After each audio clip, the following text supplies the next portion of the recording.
Good morning, everyone. 59 participants have joined, so we'll just wait for 1 more minute.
So let us proceed with today's session.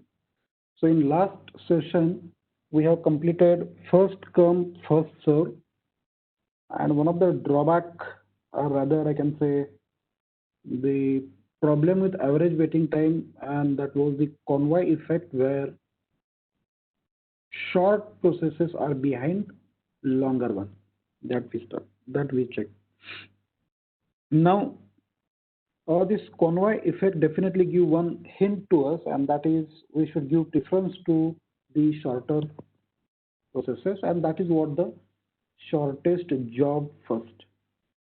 So whichever job is having less CPU burst, that will select for the scheduling, right? So now the nature of shortest job first is non-preemptive, meaning of that is until and unless that CPU burst don't finishes, we don't select any other process. That is the non-preemptive version. Now, preemptive version of SJF is also possible, and that is called as shortest remaining time next. Now, if you see the name given here, it is the shortest remaining time first. Actually, it should be next. SRTN, shortest remaining time next. Now, only thing is here we are not thinking of burst time, we are thinking of remaining time. And meaning of this remaining time is that means process is already executed for some amount of time. Okay, that was preempted. Now something is remaining there, right? So that is what the remaining time is. Okay. So anyways, we'll now see, but the preemptive SJF, that is preemptive shortest job first, as I already mentioned, also called as shortest remaining time next. So either call it as a preemptive SJF or call it as a SRTN. Okay.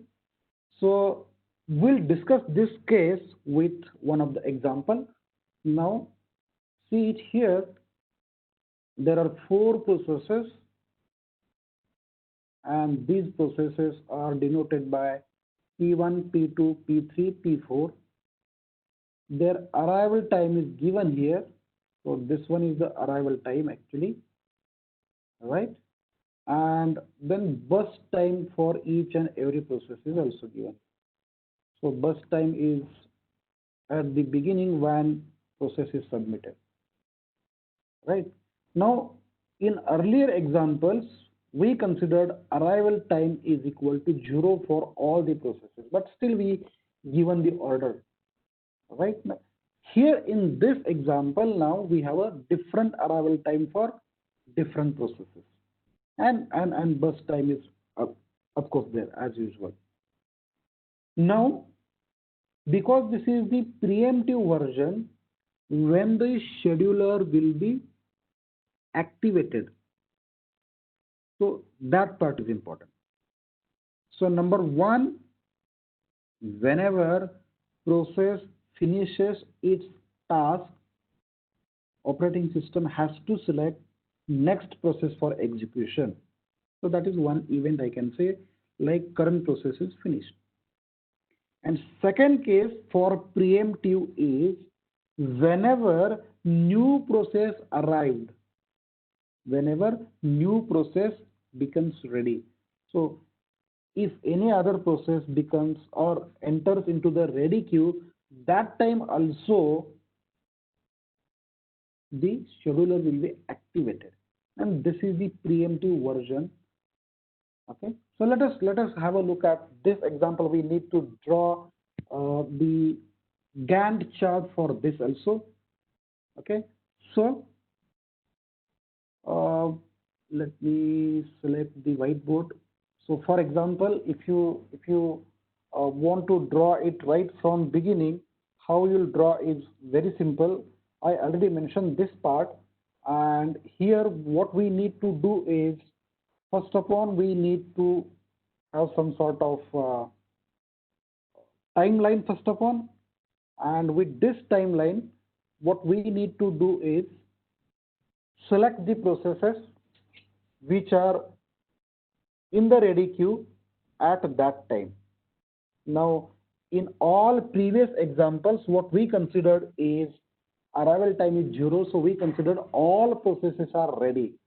That is not the case in this example. If you observe the arrival time here, P1 arrives at time 0, P2 arrives at time 1, P3 arrives at time 2, and P4 arrives at time 3.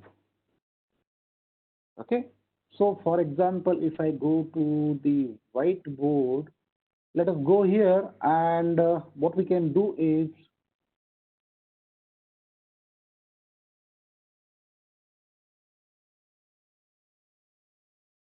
okay, so let us go to this whiteboard, and let me draw this timeline.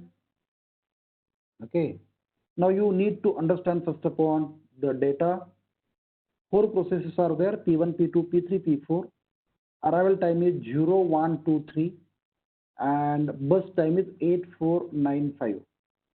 Okay, so maybe let me put that data here also so that it becomes easy. Process P1 arrives at 0 and its burst time selected was 8. Then P2, this arrives at time 1 and burst time we have selected is 4. Next is P3, then its arrival time is 2 and burst time is, say for example, 9. Then what we have is P4, its arrival time is 3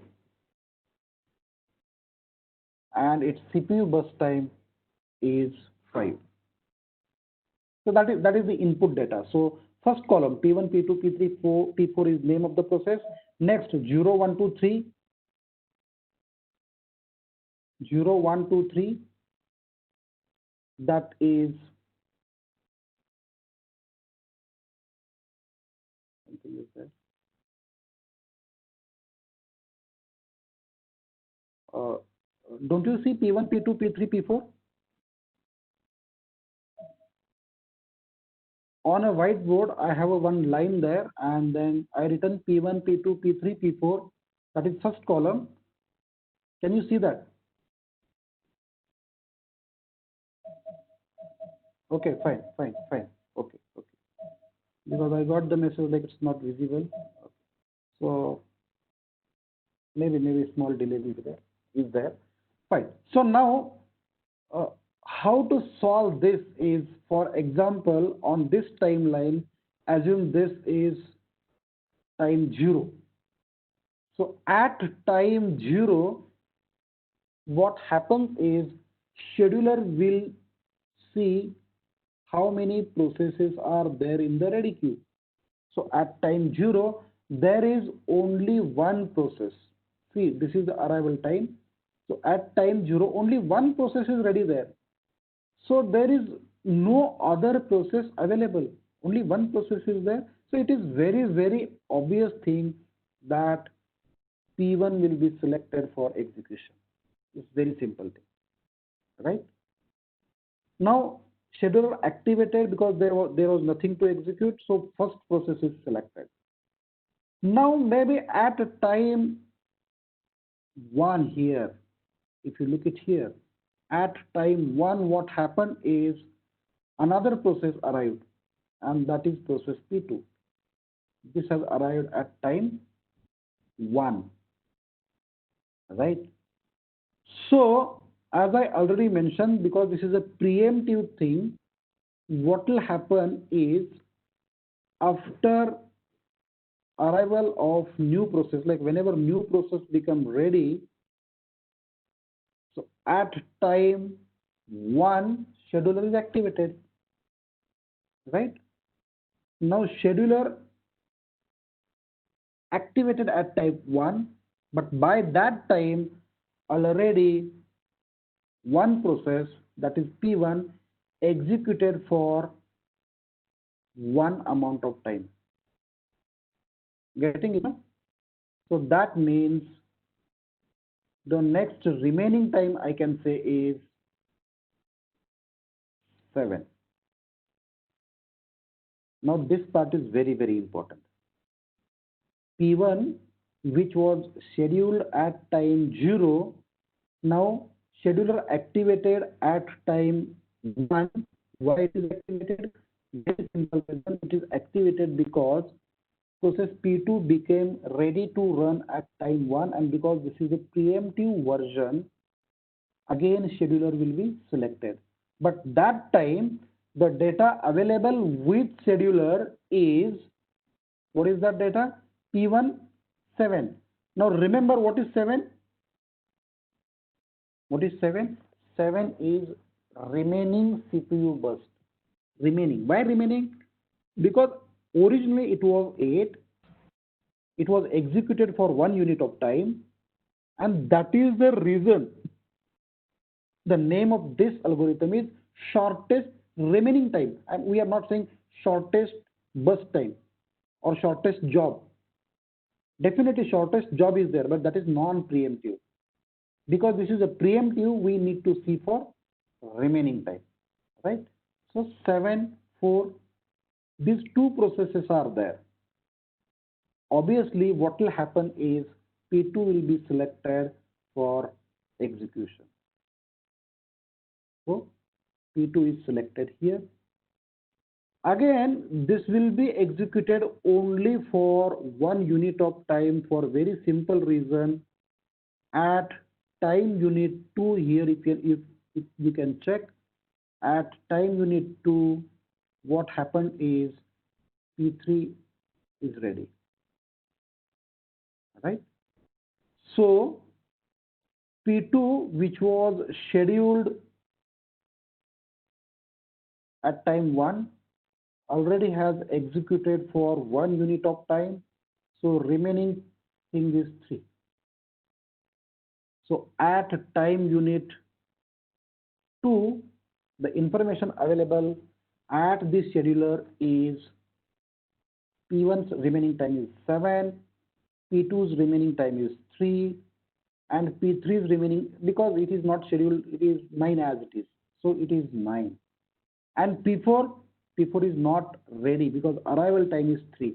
We are looking at the state of scheduler at time 2.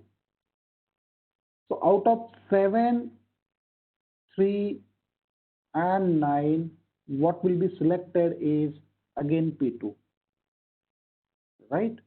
So again P2 will be selected here. Let me write it here. P2 is selected. Now again at time unit 4, scheduler will be activated. The reason is process P4. So at this time, process P4 is now ready. And P2 is again executed for one more time unit. So here remaining time for P2 is 2, right? So see here, this P1 is executed here, P2 is executed 2 times, 1 to 2 and 2 to 3. At 3, all P1, P2, P3, P4 processes are ready. Definitely shortest one will be selected. So in this case, again, P2 will be selected. So let me select P2. Now, because this will be execute for now, whatever remaining time is there too. Simple reason, there is no other process becoming ready, because when scheduler is activated, either current process is finished or new processes arrive, right? So this will execute for, say, for example, 2 time units. So it will be from 3 to 5. It will be from 3 to 5, something like this. Now at 5, P2 is finished, right? Why? Because 2 units were remaining and that are finished here. That means now process P2 is done its work. That's it. So at time 5, 3 processes are there. One is P1 with 7 units of remaining time, P3 with 9 units of remaining time, and P4 with 5 units of remaining time. Obviously, the shortest one is P4, and P4 will be selected at this point of time. So here P4 will be selected, and that will execute for rest, like whatever the 5. So 5 plus 5, 10. So it will execute up to 10. Once this P4 is finished, what happens is this is done. Now just 2 are remaining. One is P1 with 7 and P3 with 9 time units. Obviously, P1 will be selected and then P3 will be selected. That is how you should draw the Gantt chart, and the same thing is given here. Now, only thing is here, directly P2 is for 4 units. Now, if you compare it with whatever I drawn, I written P2 for 1 unit, P2 for 1 unit, and then 2 units of P2. So 1 plus 1 plus 2, total 4. So 1 to 5 is just P2, right? But still, why I selected these lines? Just to show you the fact that scheduler activated, but it continued with the same process as its remaining time is lesser than others. So P1, then P2, then P4, again P1, and at last P3. At last P3. Now, this next part is important, where we calculate the average waiting time. We need to first of all calculate waiting time for each and every process. So for example, process P1, if you see it here, immediately scheduled, so no waiting time, maybe for first iteration I can say, and here it is started at 10. Now out of 10, 1 unit is already by P1 itself, this one. So we should subtract it, right? So that is the reason 10 minus 1 minus its arrival time, which is equal to 0. So definitely it is just 9 only. So here there is a question. Can you please explain it why P2 is completed first? Answer to this question is very simple. P2's remaining time is lesser than other whenever the scheduler is activated. And because that is scheduled first, that is completed first. Very simple thing.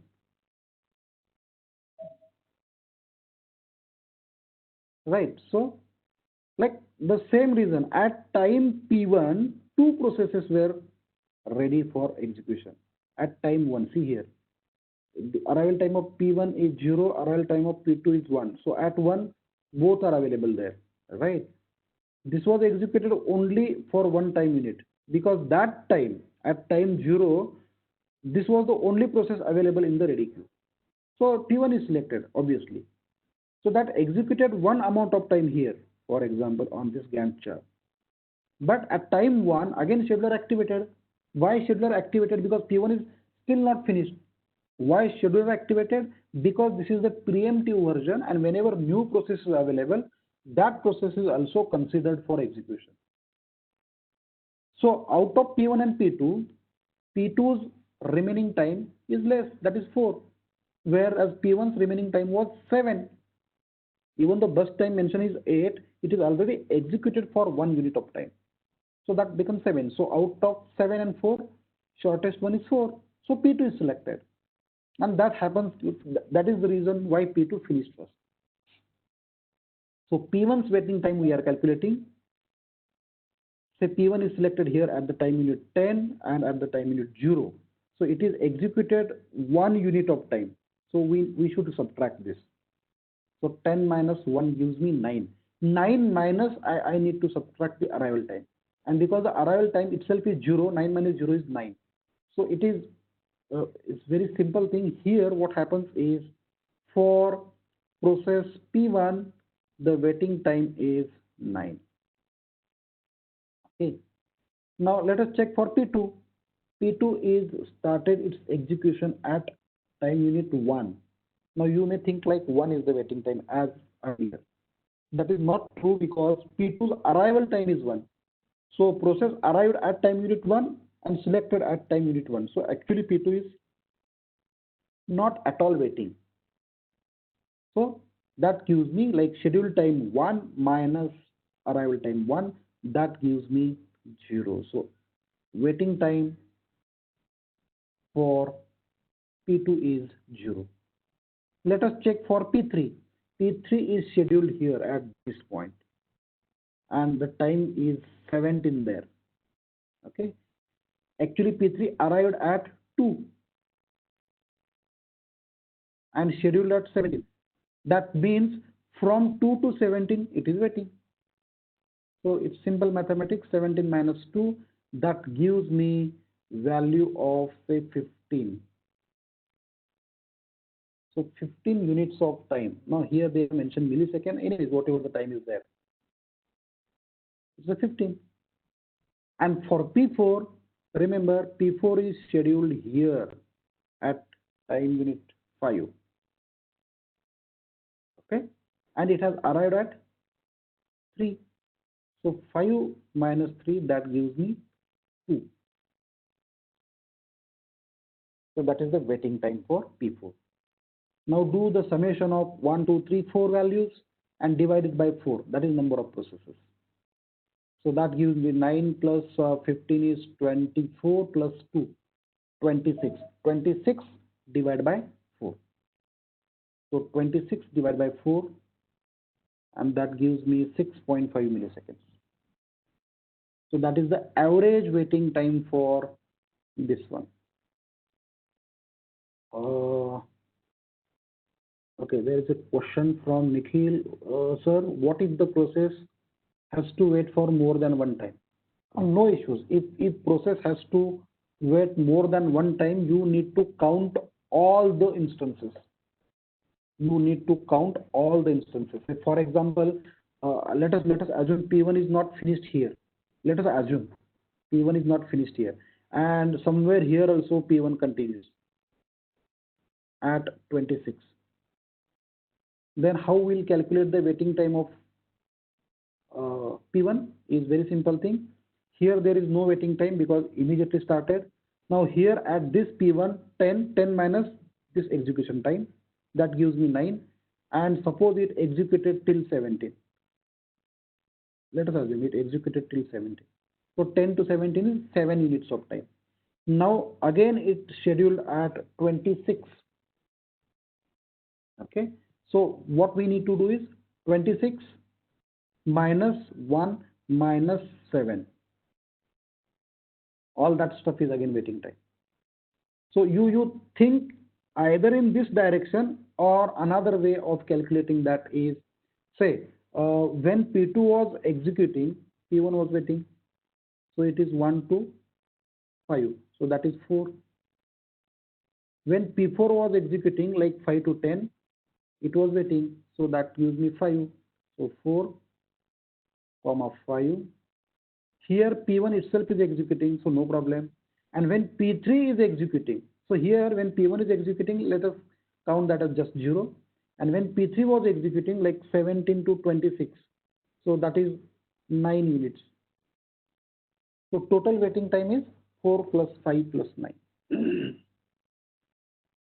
Okay, so that gives me 9 plus 9, 18.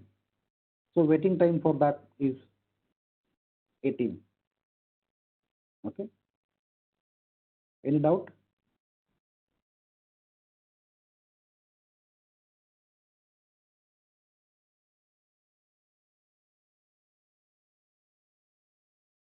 Nikhil, is it clear?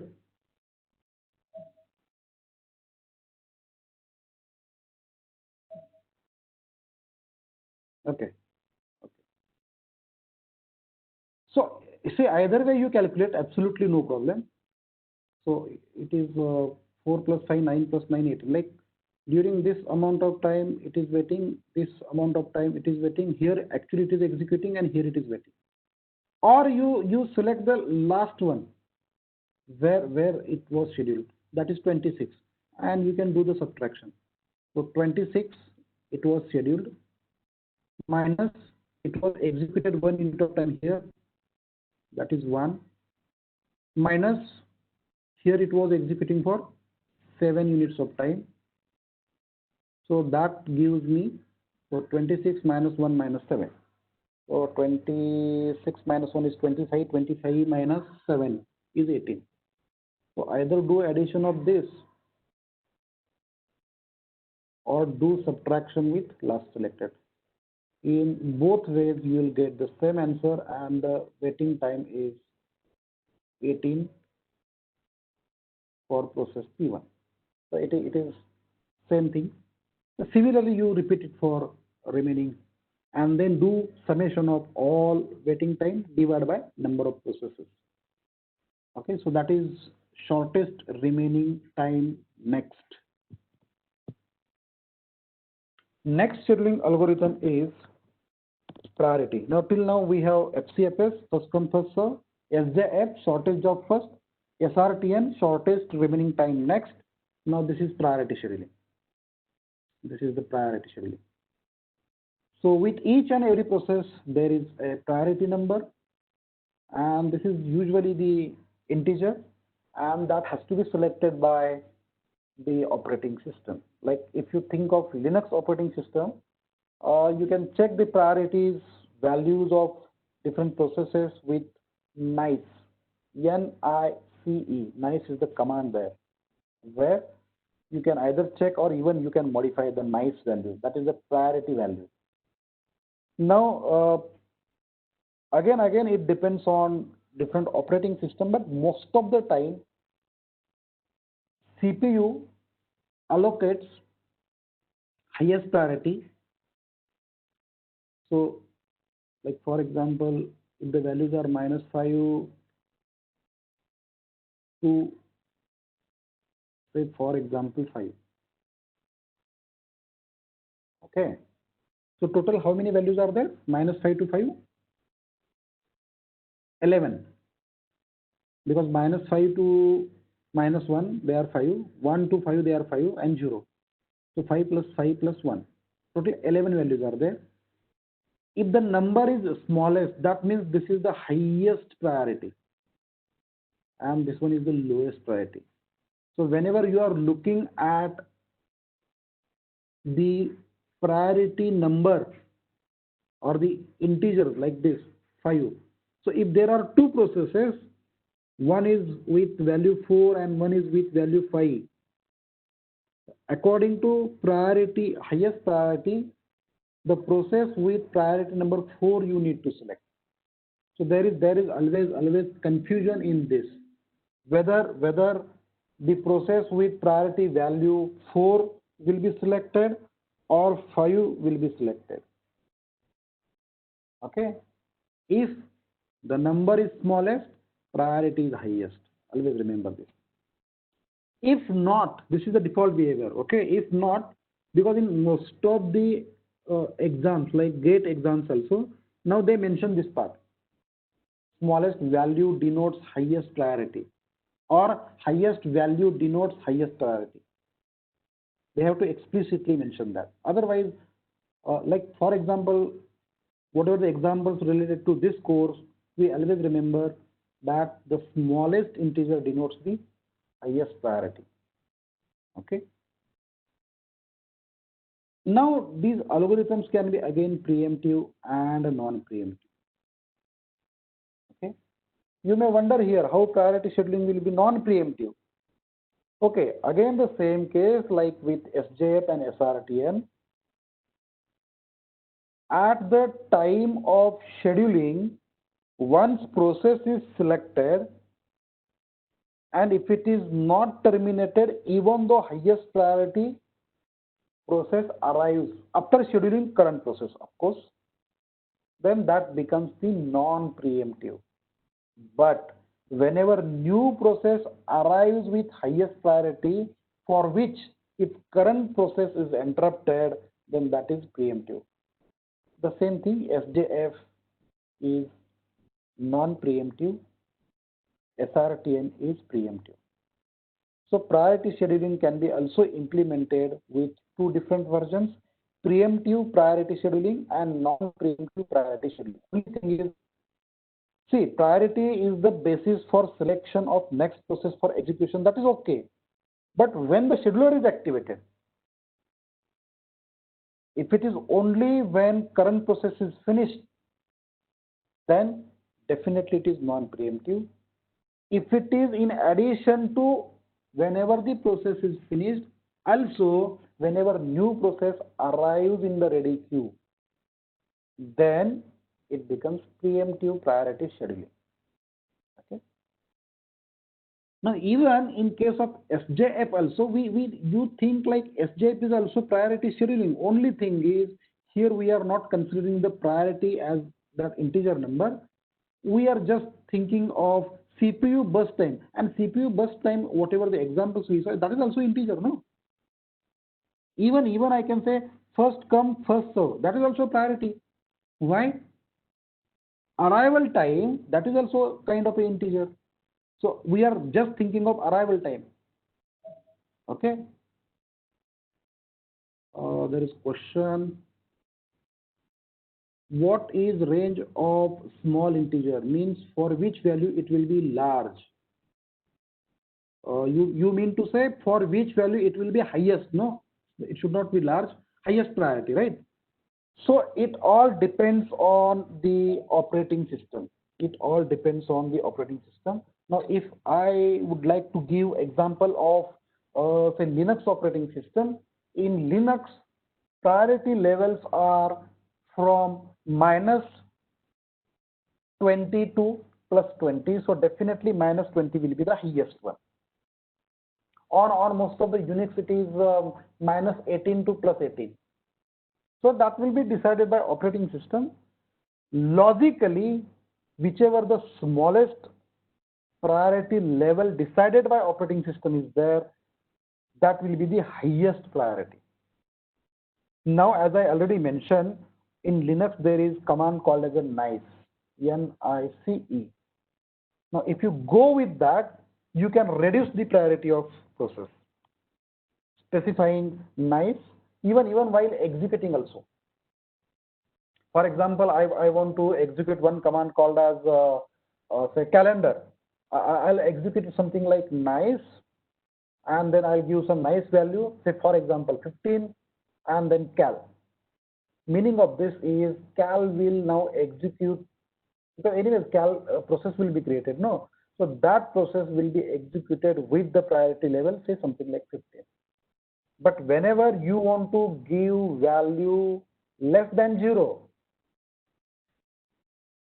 Okay, whenever you want to mention the value less than 0, then you need super user's privilege. Okay, now I don't remember the name, but in the previous lecture somebody asked me the problem of preemptive SJ. For example, if there are processes coming and coming and coming, and process with highest CPU burst or more CPU burst, they are just waiting in the queue. They are just waiting in the queue. Same thing happens with any preemptive algorithm, like for example in priority scheduling also. Suppose there is a process with the value of priority number 10. Let's assume it's as 10. It is waiting in the queue, and currently a process with priority 7 is executing. Before finishing the process with priority number 7, another process arrives with priority 9. So out of 10 and 9, 9 will be selected. Before finishing 9, two processes occurred with priority values 5 and 6. So once 9 is finished, maybe with process with priority 5 will be selected, then process with priority 6 will be selected. So during that time, process with priority number 10 is just waiting. And this may repeat for any number of time, and process with priority level 10 is just waiting there. It is not getting chance to execute. This situation I mentioned that time also, it is called as a starvation. This situation is called as starvation. Okay. And that time also I mentioned there is solution called as aging. Now, how it happens is very simple. With aging, as the time progresses, what we'll do is we'll subtract some small integer from the priority level of waiting process. So in the same example, let me have whiteboard, and let's scroll sometime. Okay. So let us consider here, suppose there is process P1 with priority, for example, 10, another process P2 with priority 9, another process P3 with priority 3, another process P4 with priority say 7, something like this. Now 3 is selected first upon, then 7 will be selected, and before 7 is finishing, P5 arrives with the priority number, say for example 8. So P5 will be selected before P2. Again, say maybe P6 arrives with time unit 4, priority 4. So again P2 is waiting, P1 is waiting. So you are getting the point now. Now what happens with aging is, say after every 5 millisecond, this is just one example, after every 5 millisecond, what we do is we'll subtract -1, from the priority number of waiting process. So when I say subtract, actually we are increasing the priority. Okay, so what will happen is when P6 arrives, let us assume that P3 is finished, P4 is finished, P5 is finished, and P6 is there. Okay, and they took some time of say 5 milliseconds each. So when P3 is finished, what happens is this 10 becomes 9. This 10 becomes 9. This 9 becomes 8. When P4 is finished, this 9 was there. So here, it was waiting here. It's 9, and this becomes 8. P3 is already finished. When P4 arrives, 7, 8, 9, definitely P4 will be selected. Once P4 finishes, what happens is, because again assuming that this required 5 milliseconds, so again priority levels of these are modified. So this 9 becomes 8, and this P2's time becomes now 7. When P5 arrives, now say P4 is finished. When P5 arrives, even though its original priority was 10, now it has become 8. P2's original priority was 9, but now it becomes 7. When P5 arrives with 8, then definitely P2 will get chance for execution because its priority is 7, which is higher than P5 and P1.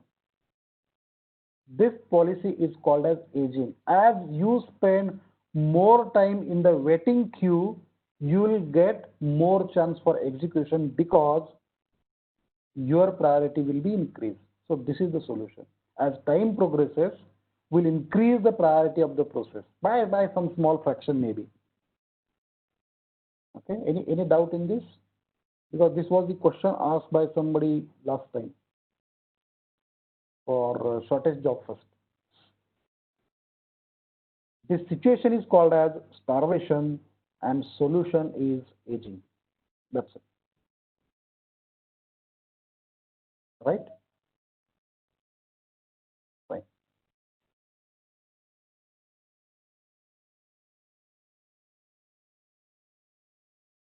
Now this is one example. I right now I don't think I need to explain it. 5 processes are there: P1, P2, P3, P4, P5. Bus time is given there.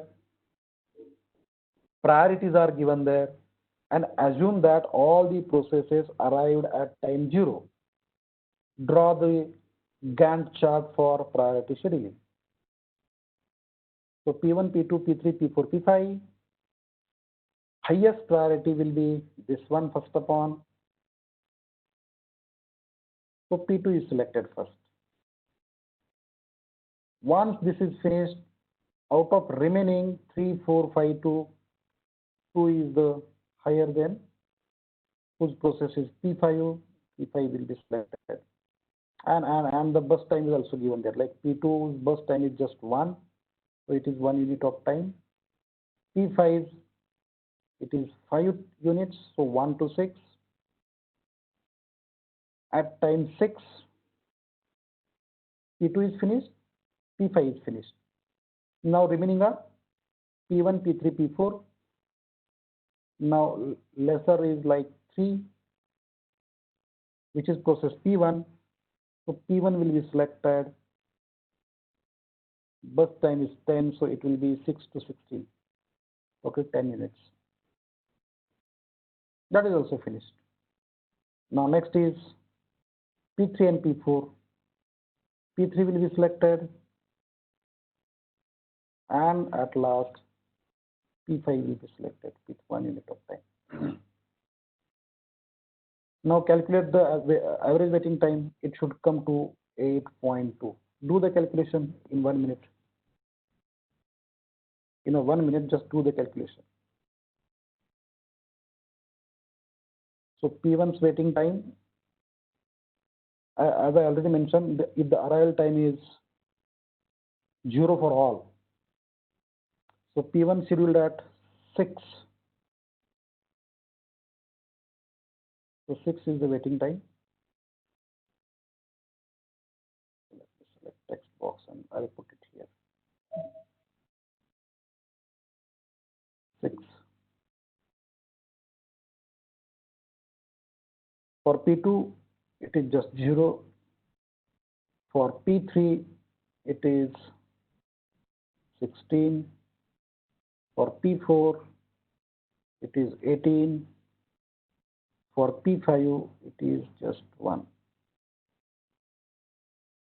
So 6 plus 16 plus 18 plus 1.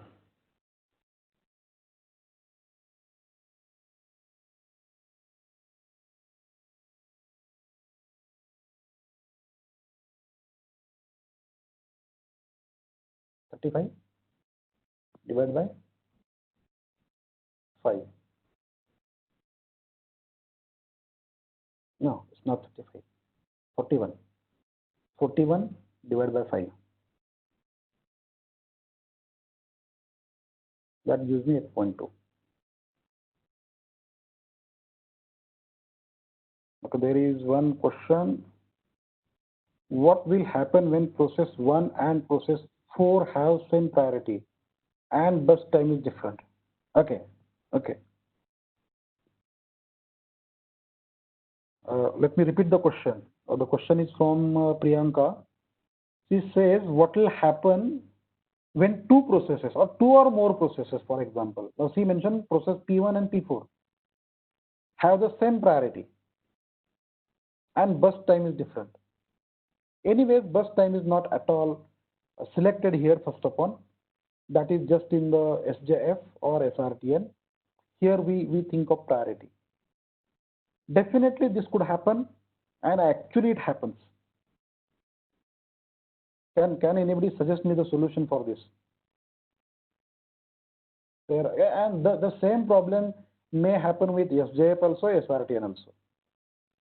With shortest job first, two jobs are there whose burst time is same because that is the priority, no? Okay. What to do in that case? Anybody? Anybody want to guess it? It may execute FCFS manner. Yes, two answers are there. That is a very simple thing. See, what happens is, I already mentioned, the processes are in the ready queue. What I said, it is in ready queue. So when I say queue, it is first come, first serve. Okay, that is as simple as like that. So whichever comes first will be served first. Okay, so there is a queue. Only thing is, you imagine something like it is implemented as the linked list, circular linked list, especially. Okay, wherein you want to add the new node of this circular linked list at a place based on the priority value. Okay, so it is like that.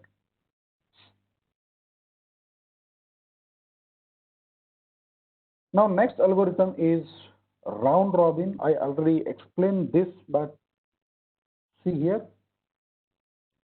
this is typically required whenever we have interactive applications or time shared operating system kind of a thing.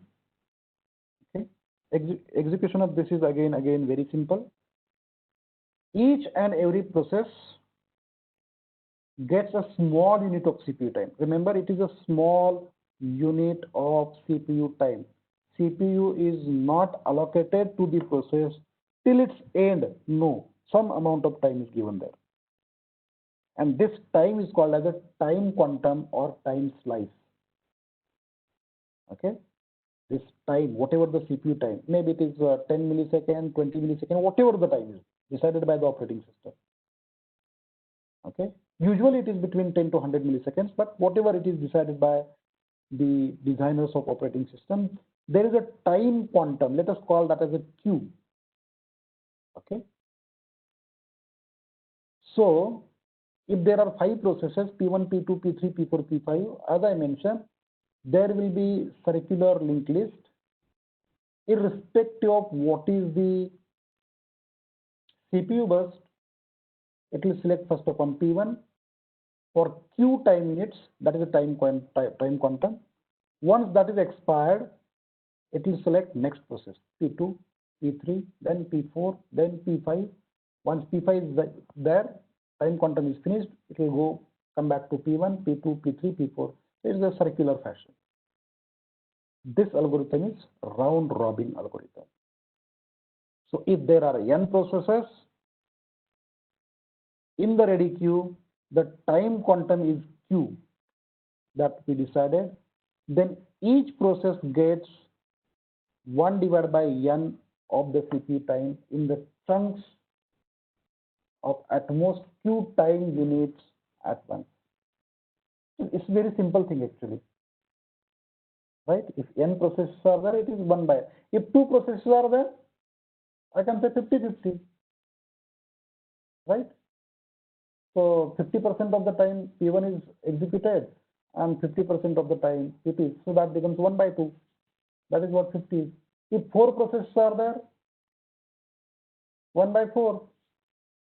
That gives me 0.25. So chances are 25%. So every process gets 25% of the CPU time. Okay. And that is, of course, the chunks of at most Q time, because that is the limit time quantum. And important part is this one. No process waits more than n minus 1 Q time minutes. Like in previous, starvation was the problem. Here, starvation problem is not there. Remember. Why? If n processes are there, it has to wait for, maybe that is the last process. Like as I mentioned, P1, P2, P3, P4, P5. P5 has to wait for 4 time quantums. One time quantum is denoted by Q. So it is 4Q. In general, it is n minus 1 Q time minutes. Now, let me add one question here in the poll. A quick question.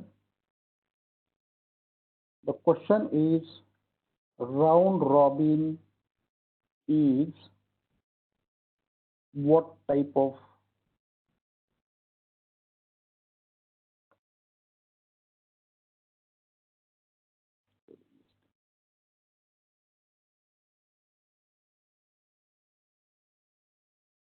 in order to implement this,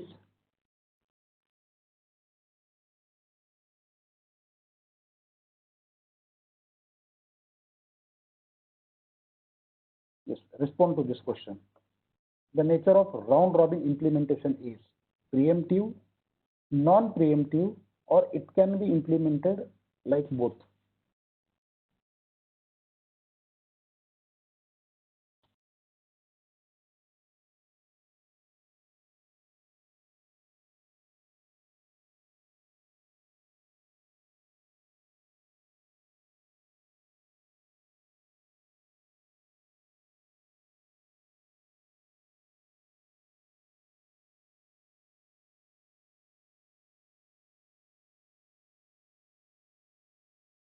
Last 20 seconds.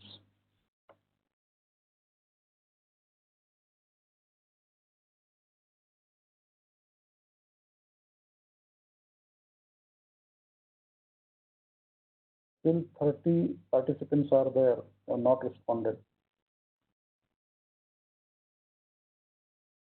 Fine. Now see the results.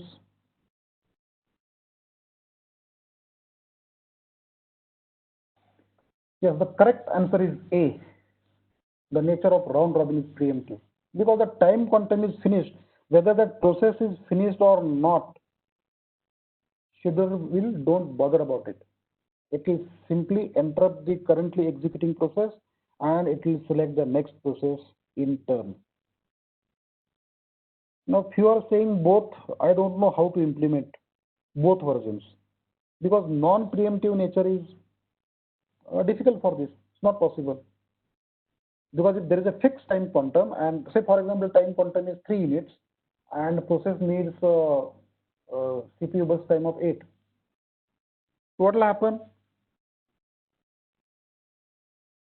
That creates a problem, right?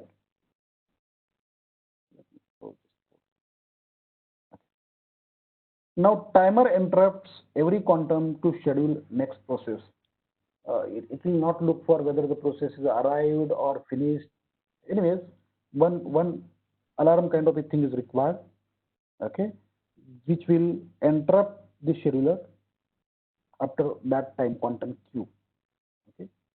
Now, if you think of the performance, if Q is large, so like it is mentioned between 10 to 100 milliseconds. So for example, we selected large time quantum.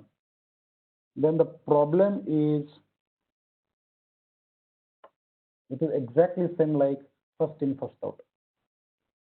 All right. So for example, all the processes CPU burst time is less than 100, and if I select time quantum itself as 100, then this is exactly same like FIFO, no? Okay. And if we select Q as too small, if we select Q as too small thing, then the problem is the overhead of context switching is high. We already discussed this part. Whenever we want to switch from one process to other process, then there is a context switching overhead. That will be too high. Okay, that is round robin. This is just one example, and for this example, the time quantum, the value for Q is equal to 4. Now have a look at the Gantt chart. Just three processes are there. P1's burst time is 24, P2 is 3 and 3. Here, interesting part is P1 is selected first, that is between 0 to 4.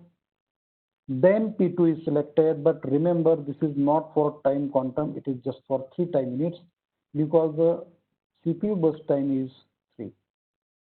Now the question is when scheduler is activated. Now two cases, whenever timer expires or whenever process finishes, whichever come earlier. Now here actually timer will, I mentioned 4, no? So 0 to 4, then 4 to, it should be 8 actually. But it activated at 7. Reason is very simple, P2 is finished. So it will not waste that 1 unit of time. Again, P3 will be selected here.